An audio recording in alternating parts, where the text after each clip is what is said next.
no secret that immense change is happening in our country. The new presidential administration has undertaken an agenda of seismic change. It seeks to fundamentally remake the federal bureaucracy. This has impacts across the country and has meant major policy and directional shifts at the EPA and for scientific researchers in particular. The breakneck speed has many environmentalists feeling as though they can't keep up with how fast things are moving. Today, we sit down with a national leader who has served in the Obama and Biden administration's EPA to discuss the changing landscape of environmental protection across the nation. I'm Weston Twardowski, the Associate Director of Rice University's Center for Environmental Studies and Associate Director of Eco Studio in the Rice Sustainability Institute, and you're listening to Gulf Streams on KPFT Houston 90.1 FM, Galveston 89.5 FM, and Huntsville 89.7 FM, where we talk with leading experts and community leaders to better understand the environmental problems and potential solutions facing our community. A quick reminder that you can catch up on Gulf Streams anytime through our podcast, available on all major podcast platforms. Matthew Tejada is Senior Vice President of Environmental Health at the Natural Resources Defense Council. Matthew Tejada, welcome to the program. Thank you for having me on, Weston. So, I'm excited to welcome you on. You've been on Pacifica many times before. You're longtime Houston advocate and environmental leader who then went off to greener pastures, maybe, in the EPA for a while. I don't know if they were bigger. I don't know if they were greener, but they Fair were enough. But can you tell us just a little bit about your own journey into environmental work and what you're doing now at the NRDC? Oh, wow. I kind of wandered my way into it. I knew even when I was young, I loved the outdoors. I loved the environment. I grew up in a place where I didn't have a lot of access to it. I actually grew up in the Dallas-Fort Worth area, so didn't have a lot of access to the outdoors much. But my family is from northern New Mexico. So we'd go back. My brothers and I were the only part of our family not from not born and raised in northern New Mexico, essentially. And that's kind of our homeland. And we'd go back there all the time. And of course, you have the high desert, you have the mountains, you have the Rio Grande, and it's just, so I always had this huge attraction to it. But I also grew up in a couple of different communities in the Fort Worth area. One that was really mostly a community of color, a low-income community. That's where I spent the first half of my childhood. And then the second half of my childhood, we moved to the suburb that was literally on the other side of the lake, the side that didn't have a power plant on it, the side of the lake where you could actually access the lake when it wasn't 110 outside, to go fishing or whatever. And so in addition to growing up with a love of the environment, I grew up with a real sense of, oh my God, why are things so different 3 miles away from where I grew up before, right? And why, why is just the entire reality of life different? And just this sense of unfairness that I never really had a way to express before. And so through my, undergraduate, and then I wound up in the Peace Corps in Eastern Europe and wound up in graduate school in some funky programs. But essentially those graduate programs, I wound up doing a lot of research with environmental activists in the Balkans, where I was in the Peace Corps. And these environmentalists they were fighters for democracy. They were fighters for their communities. They were fighters trying to protect their families and their health and the environments upon which, their lives depended. And when I was exposed to those folks in that part of the world, I was like, that's it. Like, that's what I want to do. I want to go home. I want to go back to Texas, and I want to do that. And I still didn't even know what that meant at the time.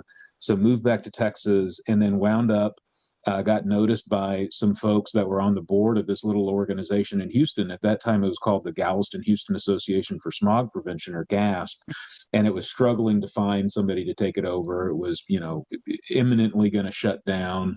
The Houston Endowment was its main funder, and it was kind of like, hey, y'all need a new executive director, or the sucker's going to shut down.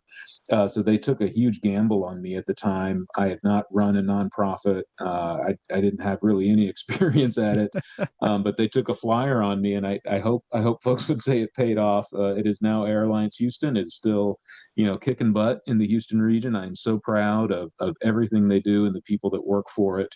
But that was really, taking over GASP at that time, back in like 2007, and rebuilding it and getting it through Hurricane Ike and getting it through the Great Recession, and really taking it back to its grassroots, to do organizing and community science, and really making sure that everything the organization did was rooted in justice and in health and in uplifting the communities most overburdened. For all of the education I had formally, the years I spent running Air Alliance Houston were probably at least double the value and the depth of education just running that organization as I ever got in school. Absolutely. I mean, yeah, that's trial by fire for sure. Yeah. Jumping in and just taking over a nonprofit is an immense amount of work. And so then you continued on that trajectory. You were at Air Alliance for many years and helped grow that into the organization that folks know now, which is a real power player in the Houston area. But then you wound up in the EPA, specifically in the Environmental Justice Office, right? Yeah, and that was it was as President Obama came into office. The EJ office at that time, the Environmental Justice Office at EPA, it had been around for close to a couple decades by then. It had obviously, it had survived through the George W. Bush years administration, but Lisa Jackson, when she came in as the administrator under President Obama, the administrator of the EPA, she was the first administrator of color. She was the first administrator that really lifted up environmental justice as a priority. One of her central priorities for her time at EPA. The office at that time, she just wanted it, I think, to kind of get back to its roots, and also to be run in to just have some different leadership to it.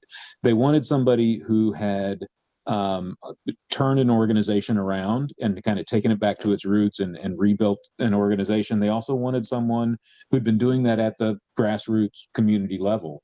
And again, just I wound up getting noticed by some of the other folks in the Obama administration. I believe it was actually the Region 6 regional administrator had tipped off some folks. He was in Dallas, had tipped off some folks in DC about, hey, there's this kid in Houston y'all should take a look at. So I kept getting these officials from EPA headquarters kept visiting Houston like for the day and would like, hey, we want to spend the day with you. And I was like, oh my God, okay. I don't know who you are, but I'll take you on a tour of the ship channel and we'll have lunch and we'll talk about whatever you want. And those kind of wound up, I think, were interviews. They were checking me out. And after some months of that, I applied to the position, and it took a little bit of time, but wound up being hired kind of unusually into a senior executive position within the civil service of EPA, running their Office of Environmental Justice. So I spent the second half of the Obama administration kind of getting used to federal service, figuring out what it meant to be a bureaucrat. And really, it was during those first few years, though, that I kind of understood. It was like, oh, they hired me. They hired me because the job I was doing in Houston was essentially the same job I needed to do inside of the EPA. I had to be an advocate, and I had fewer tools to advocate with. Like, obviously, I couldn't use the media, right, against to advocate within EPA. But essentially, they needed somebody to make that program into a really effective advocacy inside of the federal government. And so that's what I started to focus my energies on for the almost 11 years I spent running the environmental justice program for EPA. And then you moved over and you're in a senior role now at the Natural Resources Defense Council, the NRDC, which I imagine is an interesting move from that inside of government and trying to work and get that machinery working to more of an organization that certainly works with the EPA, certainly works with government, but is also outside doing its own purview as well. Yeah, and part of the way I justified it to myself, like going from Houston to EPA, especially when Lisa Jackson was there under her leadership, and she had some other great leaders with her at EPA, like Lisa Garcia and Maddie Stanislaus, and Charles Lee was there. There was a real opportunity, maybe for the first time, not to just have like a little environmental justice office in the government, but really to start changing the systems and structures of government to be more just, which is the real Mm. purpose, or at least one of the main purposes of environmental justice, is to change the systems and structures of our government and of our society. So that was kind of a big piece of the proposition of going to EPA was, hey, there's a real opportunity to change some systems and structures. Obviously, going from the Obama administration to the Trump administration, the first Trump administration, that was a challenge, right? It wasn't so much about changing systems and structures, but just surviving for a long time. But then, in the Biden administration, I think we really had a far greater, like an order of magnitude greater opportunity to really evolve the systems and structures of our society and of our government. And I think we did a lot under the Biden administration to do so. But there was always a part of me. I had figured I'd last 5 years in the government. I lasted over 10. So I felt like I was due to get back out. I always wanted to be back out just in the unfettered world of advocacy. And during the time I've been at EPA, the environmental justice movement had always been advocating at the environmental movement to be better, to be more just, to work as a partner to environmental justice, because those are two different movements. And I think the environmental movement I witnessed during my time while I was still in government, like it looked like environmental organizations were finally starting to walk the talk of trying to Mm. be more equitable, really trying to be more just. And NRDC, even going back to my time at Houston, I was always impressed by the Natural Resources Defense Council, NRDC, where I'm at now. And this position opened up at NRDC. We have some incredible new leadership here, including our CEO, Manish Bapna, is incredibly dedicated to continuing to advance equity and justice. We're not an EJ organization. We're still an environmental organization, but the opportunity, kind of like we did inside of the federal government, but now inside of the environmental movement, to get the environmental movement to continue to take steps to evolve and to still be an environmental organization, but to really be a true ally and align Mm. with and work together with frontline communities, environmental justice organizations. I felt like that was a real opportunity that I wanted to be a part of, and I felt like I could be a continuing change agent within the environmental movement, taking it into a better, more just place in its efforts to advocate for a better environment and for the health of individuals and communities. Well, and that's perfect because I wanted to hear both for our listeners, just placing you a little bit in both having strong Houston ties, but also this really deep understanding of the national landscape of both the environmental movement and the environmental justice movement around the country, and especially on the EPA side of things. And I think folks are very aware this is a time of change, shall we say, very moderately for those in the EPA and for government more broadly. And this is something that I know you've written about and are thinking about greatly, both because of the impacts you're seeing on those EJ offices in EPA and EPA more broadly. But I'm curious, maybe just to start off with the new administration, what is the general landscape of the environmental movement right now? How have you seen that impact either EPA or the movement more broadly? And help us get our bearings a little bit on some of the biggest changes that have been happening. Sure. I mean, well, to kind of, I guess, to take them in different pieces, at EPA, obviously, unfortunately, our country has become accepting of a very almost metronomic pattern of, this administration comes in and policies go this way, and then the Mm. next one comes in and they undo those policies and they try to push them the other way, and then the next one comes in and they undo those and push them back the other way, which is just not helping anybody. Right. And that, of course, is happening right now, but it's kind of in keeping with, what we've been doing for a long time at a federal level, just back and forth and back and forth. And nobody, we're not making progress in any direction. What's happening right now, though, that really troubles me even more greatly besides just the authoritarian takeover of our society and democracy, is it's really an all-out assault on institutions like the Environmental Protection Agency that we've never seen, right? Because they're going after the policy and regulatory pieces, but they're also going after the science. Like they kind of scratched at the science in the first Trump administration. They're really going after the science now. They're going after the science. They're going after the scientists. They're going after the funding, not just the federal, the funding for scientists in the federal government, but, across the board in academic institutions and research institutions. They're talking about, they're changing the very language that people are supposed to use to talk about, equitable health research. So it is an all-out assault on the very structure that we were starting to evolve, and that's obviously not by accident, right? That structure and the fact that we were finally evolving that structure into a more just one precipitated the backlash we're seeing now, which is a bit of a silver lining, because I think we were finally making some real progress, but that did, I think, precipitate the strength of the backlash we are seeing today. One of the things I'm most concerned about in all of that, however, is, some of the things that are happening within the federal government right now are, they're not the sort of things that can just be, fixed in a next 4-year or 8-year administration, right? On some political cycle, like the gutting of the staff, losing institutional knowledge that has taken generations to accumulate, losing funding for scientific research. You can't just pick that up in 4 years. Like, if that funding stops for that scientific research, like, you're going back 20 years to restart things. Losing funding and support for a lot of projects that aren't shovel ready, like shovels were in the ground, right? We were actually doing things that were going to make many communities across our United States healthier.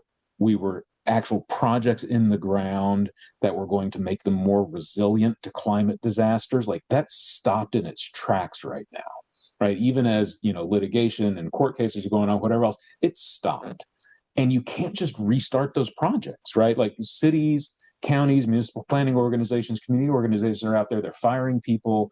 Projects are crumbling. You can't just invite the cement truck back in 4 months to build, the community, the resilience center. You got to go back like 5 years now. You got to start looking for funding, and it all falls apart. These are things that, the destruction that's happening right now can't easily be recovered from. So this assault on our federal institutions and the way it just reverberates out through all of our government, through all of our society, I think a lot of it's really hard to relate that in a way for folks in their everyday lives to understand just what kind of devastation is already taking hold in our society. I think that's very clear with anyone who's been following what's been going on at the EPA or just the government more broadly. It certainly cuts across. And I think that's something that, folks have been really keen to talk about. This is a clear effort to take these agencies and rip out enough that it's not easily reparable. And so I'm curious about, first, maybe especially because you were in the environmental justice office of the EPA for so long, and I know you've written on this in particular. What does it mean to you to see particularly those EJ offices gutted, which, as you mentioned, I think those were Clinton initiatives. I mean, this goes back decades of work, as you're pointing to, massive projects, especially under some of the recent legislation that we're getting ready to go into communities.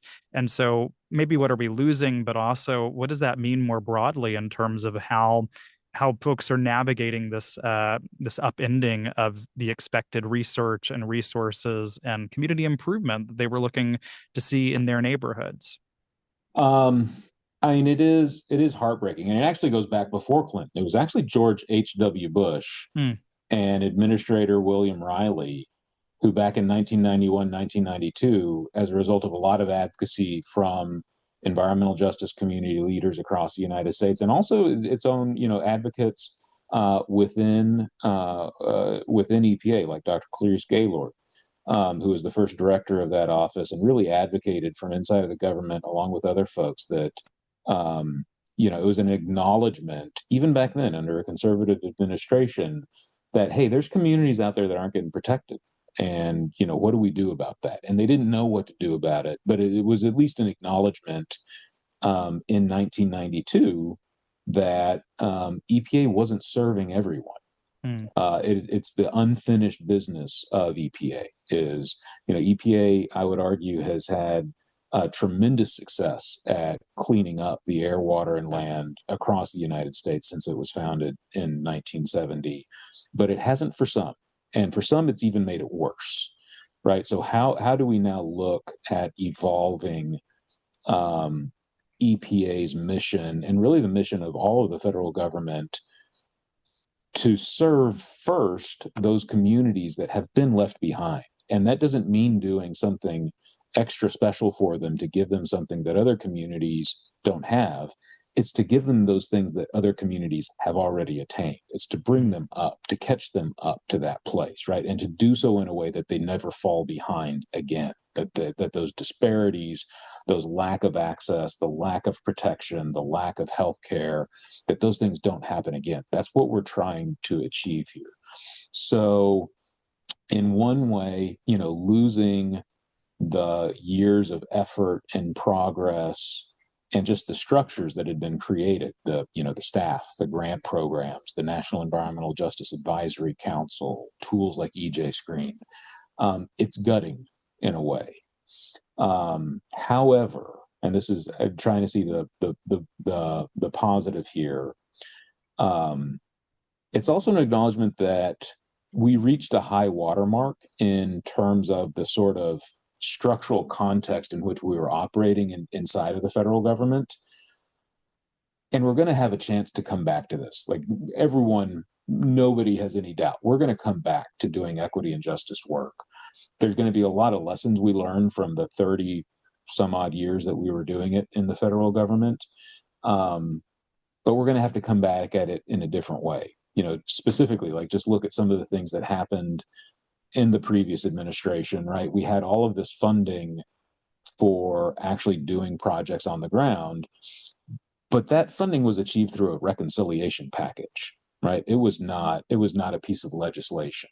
They're in there gutting things like environmental justice staff because we still don't have an environmental justice law, right? Mm-hmm. Environmental justice has shown up in an actual statute once. And it was a very small a bill that actually passed in the first Trump administration on water resources, actually mandated that all 10 EPA regions have an environmental justice officer, and their names should be made public, should be made available to the public so that the public can find them. That's the only time EJ ever showed up in statute. So, these sorts of half measures, or these sorts of, working around at the edges, we did that for 30 plus years, and we only got so far, right? And I think we showed how far we could get under that sort of a context in the Biden administration. So when we come back to rebuild, I think we're going to take the lessons learned and study that high watermark we achieved. But I think a lot of us are organizing and preparing to come back and demand the full measure, right? We need real legislative appropriations, structural change through all branches of our government, not just an executive order led initiative.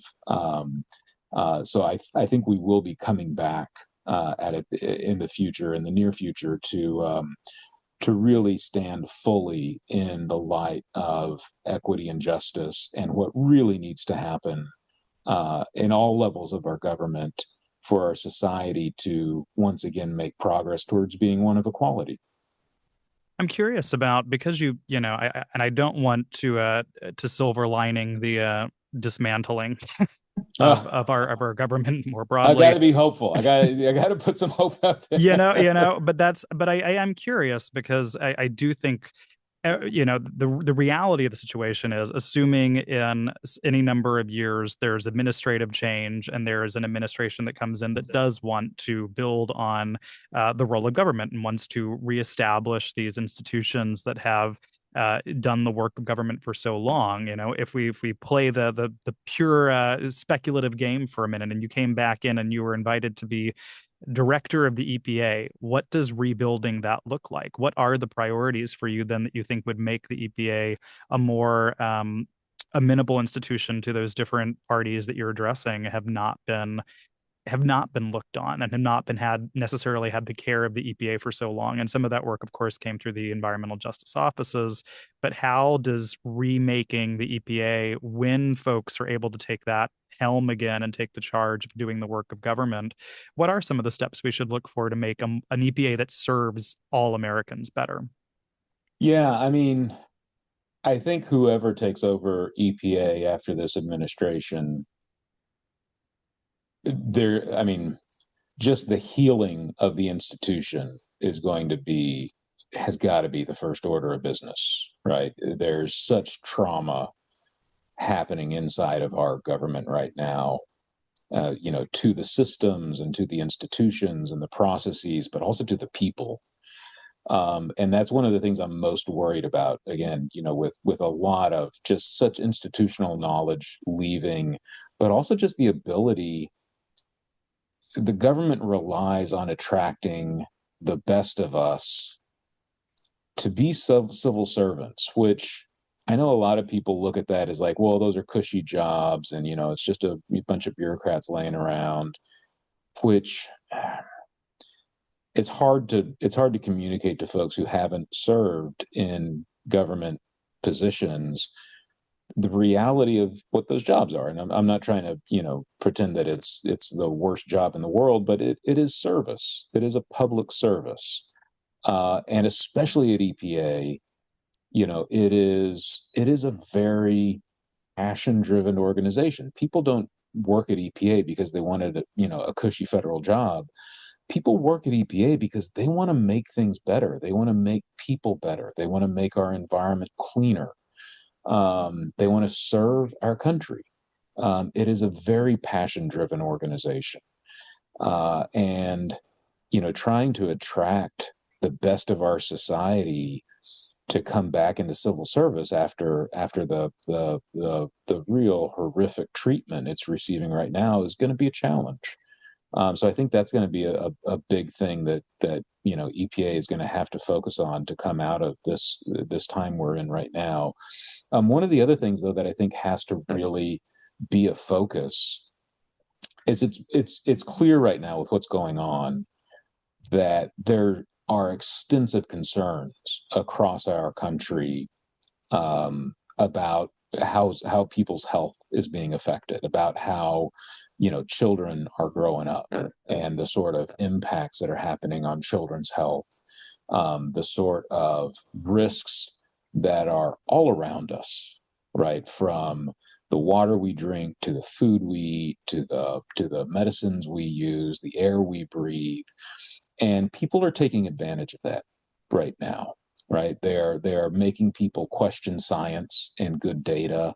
They are distracting folks on issues that, yeah, they there might be some truth to some of these things. People who are worried about certain things, and I don't want to name them because I don't want to give undue credence to some of them. But there's some grains of truth in just about everything that's being talked about right now. But are those the biggest things that we should be worried about? Probably not, right? We still have parts of our government that have not protected people adequately. We still have real dangerous chemicals in production and use across the United States. I mean, one of the things EPA was finally starting to wrap its hands around in just the last couple of years was formaldehyde. Right? Formaldehyde is a horrible substance. None of us should be breathing, and it is all over the place in so many of our products. Right? Those are the things that EPA has got to do a better job at communicating to folks in their everyday lives. What are the things that we're most concerned about? What are the things that we should be taking action on? And EPA's got to take more assertive, more aggressive action on those chemicals, on those toxics, on those risks that pose the greatest threat to people in their everyday lives. It's got to communicate it much more clearly. and much more compellingly what those things are. And it's got to match that compelling communication with assertive action in a way that it hasn't managed to in the past.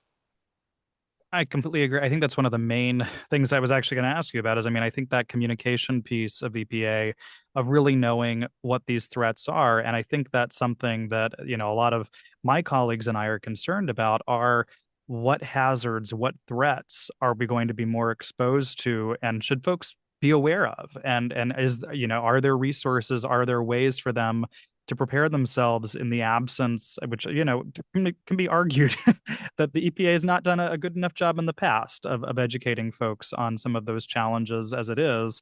But what are ways that folks can learn about these various issues and understand that the government may not be there to protect them on a myriad of these upcoming challenges? I mean, it's one of those things that it's going to be a real challenge, but I really view this as one of the things that the government should see as a core responsibility is not just assuring that there is good science and good data out there, but that we are translating and communicating that science, right? And that second piece, it never gets funded, right? But that should be, you want the government being the one telling you and communicating to you what the threats are and what sort of choices you should be making, or what sort of information you should be using to make choices, right? Based upon how you want to protect yourself, how you want to protect your family. I don't want to trust a private company to do that, right? I want to trust the government and the folks who I elect into office with my vote. I want them to be the ones who bear the responsibility and who I can hold accountable through my vote to do that. And I don't think our system right now is achieving that. Right? I don't think our institutions are being funded adequately to play that role. And I think that is a big part of the sort of influence that a lot of the big polluting corporations have had over time on really punishing and minimizing the ability of organizations, entities like EPA to do that job, because it is not in their interest. And they have been very good, especially over the last 10, 15 years, at gaining more and more political advantage in our democracy to minimize the ability of EPA not just to regulate, but to be able to communicate effectively, what are the risks to people, right? Even to the extent that, most folks in the United States don't understand that the EPA is out there working for them, right? If you ask most people in the United States, what does the EPA do? They're probably gonna, if they say anything, they're probably gonna talk about, bald eagles or polar bears or something. That's not the point, right? The EPA is an agency that is protecting people from threats in the environment, trying to clean up the environment so that people aren't put at risk by water, by air, by the land. And that has always been, since its founding, it has been an area, a center of immense conflict in our society and in the government. And that's one of the things that we really need to get back to the public. If folks really are sincerely interested in being able to make choices about protecting their health, protecting their children's health, protecting their communities, it is the job of the government to provide them with the information and the tools to achieve that.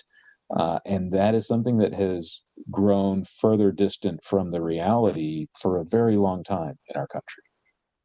Something I really appreciate in what you just said on that piece of communication. I'm thinking about the billions of dollars in federal research grants that are getting cut right now, and I think that's something that the government does fund this research at a very high level, and it does really excellent work in helping us to understand all of these different kinds of issues and provides a wealth of information that gets taken up by corporations, that gets utilized by public health experts, and making that accessible and making that open to the public and making those federal, which there have been efforts to improve over the last few years, but I think that's been a real challenge for people is making visible the amount of work and good science and good research that exists that helps us to live healthier, safer, better, Yeah. more resilient lives and build better communities. And so I completely resonate with that point.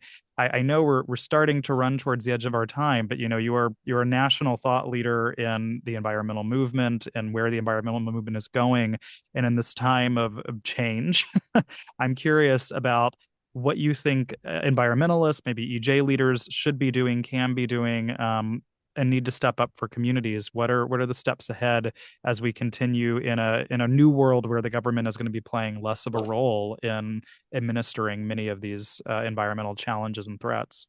Sure. Well, I mean, on the EJ side, like I know the EJ leaders out there, they're thinking about a lot of things. They're thinking about the solidarity of the movement and getting back to, rebuilding and expanding the solidarity of who sees themselves reflected in equity and justice in our society, of not taking any more half measures, but needing whole measures, right? Being kind of done with the way we've done business for a while. So that's all right on, and I'm in there and supportive, and we'll fight like hell, to advance that. On the environmental side, like I do want to say, there is one of the things that I am watchful for, Hmm. I'll say, and that I am working to make sure does not happen is we have obviously not succeeded in limiting climate change. Mm. People are increasingly now feeling that in their daily lives, whether that's from climate disasters or just the fact that, I mean, my brothers work outside in Texas, and my God, it's a lot hotter than it was when we were kids. Mm. Like it is, like people are feeling it. Um, there's a lot, there's what I'm watching out for is, as the climate continues now to not only degrade, but to really have impacts, I think there's an opportunity where some folks might start thinking, wow, we really need to stop focusing on justice issues or health issues or natural protection.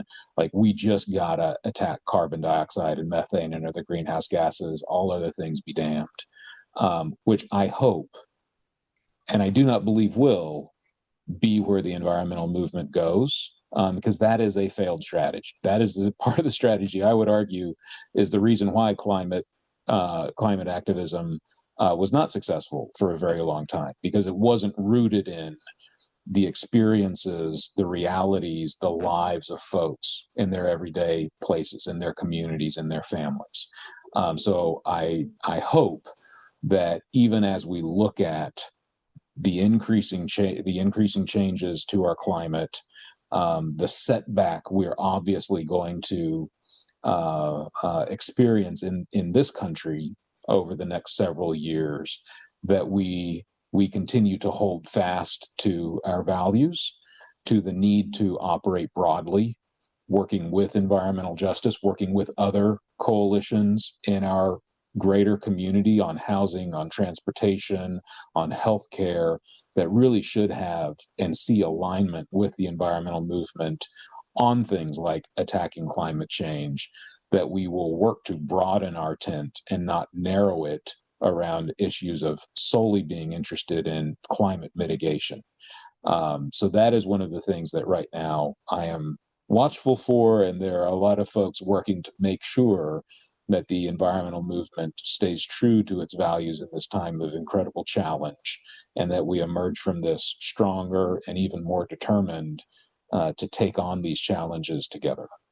No, I appreciate, yeah, that move to coalitional politics is something that's always, is the source of change, but is really, really hard to build those coalitions to keep them together. Is really critical for folks who are engaged in these issues, who care about these issues. What are ways they can or should be getting involved? What are organizations they should learn about, or steps they can take, maybe even in their own communities, to help improve and navigate as we move through a period not only of change in environmental policy, but very real threats to both our environment and ourselves from climate change and myriad other factors. I mean, we really need folks' support. A lot of environmental organizations, a lot of advocacy just since not just right now, but really over the last 6 or 7 years, there's been a lot of changes in terms of how people support advocacy in our country, and advocacy is hurting as a result of it. So if you aren't a donor to Air Alliance Houston, you sure as hell should be right now. You should go out, you should go to their website, you should understand what Air Alliance Houston, and there's a lot of other great organizations in the Houston area. They need your support. It is critical. They need not just your monetary support, they need you to show up, right? They need you to speak out. Organizations like NRDC and others, like, aside from just monetary support, which we all need, we really need folks to understand the implications of our vote, the accountability to which we must hold our elected officials, and we need to start hearing it, right? The lack of conversation in our last election cycle on issues of climate, on issues of health, was stark. And if folks care about these issues, we need to get back out there. We need, and it's starting to happen, right? There's been a lot of movement over just the last few months of folks getting back out there. We need to have some stamina, because we can't just get back out there in the way we have in the last few months. We need to do it even more. So showing up, speaking truth to power, doing so in community, and showing that community by supporting in every way that you can, with your voice, with your wallet, with your vote. All of them are important. Well, that's the time that we have for today. Matthew Tejada is the Senior Vice President of Environmental Health at the Natural Resources Defense Council. Always a pleasure talking to you, Matthew. Thank you so much for the time. Thanks, Weston. Always appreciate it. Now we have a special segment with one of our researchers, Jadyn Boyce, who sits down with Dr. Chaney Hill, a scholar here at Rice who thinks about environmental literature, and the two of them discuss one of the biggest books to think about the environment of the last decade. Have you ever read a book that completely changed the way you see the world? That's exactly what The Overstory by Richard Powers did for so many, myself included. It's not just a novel, it's a call to rethink our relationship with nature. Over the past few years, it has gained immense popularity in university courses, particularly in literature and environmental studies. But why? What makes this book so compelling that professors across disciplines are eager to include in their syllabi? Today, I have the pleasure of talking about this with Chaney Hill, a PhD candidate in the Department of English at Rice University, working on American literature from the U.S. South and West and monuments and memorials, 19th century through the present, with a focus on public memory, environment, race, and place. So, Chaney, thanks for joining me. Oh, thanks for having me. So, let's dive into The Overstory, Richard Powers' Pulitzer Prize-winning novel that has quickly become an essential reading in both literary and environmental circles. At its core, The Overstory is a novel about trees, but really it's about people and their relationship with the natural world. Powers weaves together science, storytelling, and activism in a way that feels both intimate and urgent. His writings doesn't just describe trees, it asks us to see them as intelligent and social beings. Trees become more than just scenery, they become central characters. But what exactly is it that makes The Overstory so powerful? It seems like one of the most compelling aspects of Powers' work is how it blends storytelling and science. By making environmental data emotional and personal, he gives readers a new lens through which to see the world. So, Chaney, in your view, what makes storytelling such a powerful tool for environmental change, and what responsibilities do writers and artists have in today's climate crisis, if any? So that's a really great question. I think you've identified one of the really cool things that Powers is doing in the Overstory. So one of the things that I've kind of come to understand in my PhD program is that there's often more truth-telling in fiction than there is in a lot of other forms of media. And I think that that's because storytelling is one way to access the kinds of truths that are hard to swallow or to grasp otherwise. So it allows us to kind of engage in a quote-unquote fictional world with a fictional story that activates perhaps can change perhaps how we see the real world, so to speak. And I think this is particularly the case when it comes to climate change and other large-scale environmental crises. They're so hard to see and to understand because they're at such massive scales. And so when we can see and understand these larger scale issues is usually through its impact. So extreme weather events or other kinds of natural disasters is one of the ways we can really understand it. And I think storytelling is another way that we can access that and imagine that in really useful ways. To answer your second questions, what responsibilities do writers and artists have? It's a tough question, because I don't think they really have any responsibility, actually, which is kind of like a hot take. But I think that inevitably what happens is that it creeps in. So there's this bit that a very good friend of mine, Karen Sue, here at Rice University, we have this joke that we have developed over the last few years, and it's we were watching Hilary Duff's 2000s Cinderella story. Okay. And we were joking how it's an environmental film, and it's because at the end it rains and there's been all this pollution over the city, and the pollution is washed away after the rain, and it's kind of this moment of like release, and after she like gets the boy that she wants, her Prince Charming, right? And the joke is any environmental film is an environmental film. But I think that that's actually very much the case. And so I think that what happens in any kind of media, artistic works included, is that inevitably the environment sneaks in because it's everywhere and it's in everything. And so I think that even if you don't have like a political notion or desire to engage in these narratives, I think that they rear their head anyways. Yeah. Interesting. Okay. I think one of the main questions that really is circling around the Overstory is why it's become such a staple in universities. So what specifically is it about this book that makes it attractive to so many different fields? And what do you think the interdisciplinary appeal reveals about the relationship between environmental awareness and human values or ethics? Mm-hmm. So I think that, there's a move, this is kind of getting into the weeds, but I think that there's a move in universities for interdisciplinary collaboration. And by this I mean, like, there are, we have, different disciplines have so much to learn from each other. So scientists, they got the big brains, they got all the data, they know how to interpret it and make sense of it, but they don't always know how to communicate that to a broader audience. Us in kind of the humanities fields, for instance, we got the theory, we have the capacity to think differently regarding different narratives and storytelling practices, and so we have something else to bring to the table, which is how to translate this kind of academic research into content that's digestible for the average person. And so I really do think that one of the reasons that the Overstory is taught kind of across the disciplines in universities, or in recent years anyways, is that there is a recognition from people across the university and all these different disciplines that there's something valuable and useful in the different ways in which people can collaborate and move towards solutions when it comes to climate change and other kind of environmental issues. And especially when it comes to raising awareness of those issues. Yeah.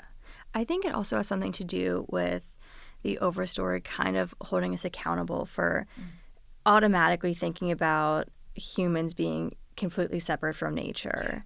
And I think that because it challenges your interpretation of that it can be quite useful to really push people to just think about the implications of this disconnect of I'm here and it's there, and so kind of bridging it through these different courses, or like environmental studies in particular, I think can help. But I totally agree, and if I might add like a little story here, I think that that's a really challenging, I've taught a bunch of environmental courses, I shouldn't say a couple of environmental courses during my time at Rice.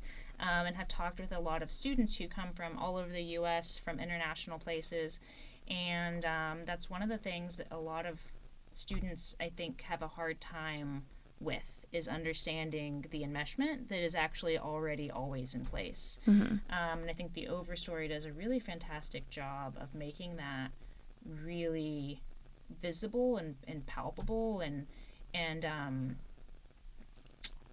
I'll tell a quick story and then we can move on. So when I was a kid, I watched Lord of the Rings, the second one, the Twin Towers, and there are Ents in the second one, which are these giant tree beings that wander around, and I can't recall much other than that. But I do remember, after watching that film, looking at the oak trees in my backyard differently and thinking about them as beings that have worlds all of their own. Right. And so I remember the first time I read the Overstory, it took me ages because it's a long book, but also, and I'm a fast reader, but it was just really emotionally wrought. And I felt myself thinking about all of the trees I had known in my life and the kind of relationships, I guess you could say, that I had had with them, and the kind of the personal ways in which I related to them. And I think that the Overstory does a fantastic job of showing that in a way that's really useful, and for me confirmed what I had already believed, but for many made it apparent what's already happening, right? So it does a lot of work, the Overstory. Yeah, I know. Literally wrote all my grad school applications on it. Yeah. So I think another fascinating part of this novel is how each character responds differently to the climate crisis. Some kind of just like quietly observe this, it seems like, and others are a little bit more keen to get involved. However, through this, Powers doesn't offer like one correct way to care for the planet. He kind of gives us this spectrum through characters. So what do you think this novel says about the spectrum of environmental action, and how should we navigate the tension between individual responsibility and collective change? Yeah, I mean, that's the question, isn't it? Yeah, that's the question. So you're right. The novel does model a bunch of different ways to go about addressing, answering, responding to, however you want to kind of put that, the issues that we face in today's current age in terms of environmental crises of various kinds. In particular, I think in trees and deforestation in the case of Powers' novel. But I think one of the things also that the Overstory does is that it models different ways, not just of how to interact with the environment, but also how to interact with one another and like yourself in interesting ways. So I think that in some sense it could be said that the tension between the collective and the individual is actually like maybe not the question to ask, because there isn't just a single way to engage in environmental action. And in fact, I think thinking about the individual is both part of what Powers is doing and part of what he's pushing against, I think. And he's moving towards kind of individual collective action. Mm-hmm. So in that sense, it's kind of like a merging of the two. Right.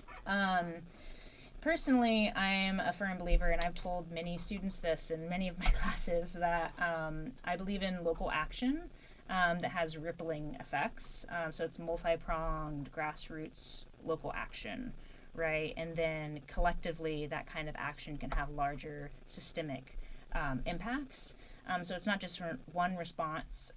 It's many different responses from many different angles, and they don't have to necessarily be coordinated, right? But that like collectively there can be an impact.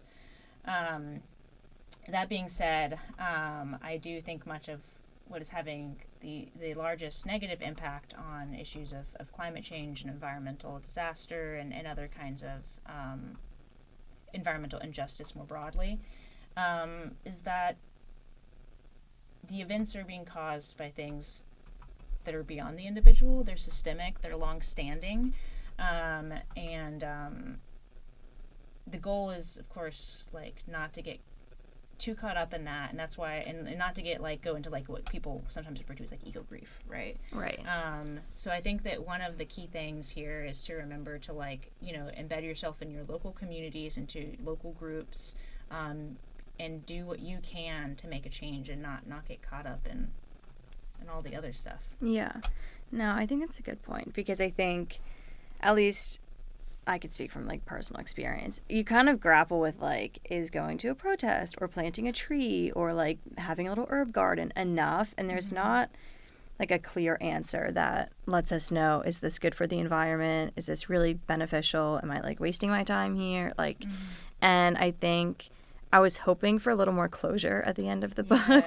It's just not really given. But yeah, I think community action. So listen to the How to Get Involved for this week, because maybe that will help. But yeah, I think the rise of the Overstory in academic spaces in many ways speaks to the broader truth, one that shouts from the rooftops that stories do matter. They help us make sense of complexity. They make things more real. They kind of eliminate this detachment that I think we've become all too familiar with, especially in the face of the climate crisis. And they might just be one of our most powerful tools in this battle. So I think more books like The Overstory should be included in academic programs. And I think it's because if we want to teach the next generation how to care for the world, we need to give them stories that show them why it's worth caring for. So with that, Chaney, it's been a pleasure. Thank you very much for chatting with me about one of my favorite books. Oh yeah, one of mine too. Yeah, thank you. That's our show for this week. If you have questions or ideas for what you'd like featured on Gulf Streams, leave a voicemail at 713-348-4081 or email us at westonT@rice.edu. A quick reminder that you can catch up on Gulf Streams anytime through our podcast, available on all major podcast platforms. If you enjoy the show, please like and subscribe to make sure you never miss an episode. Gulf Streams is a co-production of KPFT Houston and Rice's Center for Environmental Studies, with support from the Andrew W. Mellon Foundation and the Rice Sustainability Institute's Eco Studio. Produced by Weston Twardowski. Co-produced by Joseph Campana. Audio engineer Rico Enriquez. Original music by Carter Dean. Research support provided by Jadyn Bray-Boyce, Sophia Soltez, and Emman Rinchdorf. Stay tuned for No Expectations with Marcus French here on KPFT Houston 90.1 FM, Galveston 89.5 FM, and Huntsville 89.7 FM.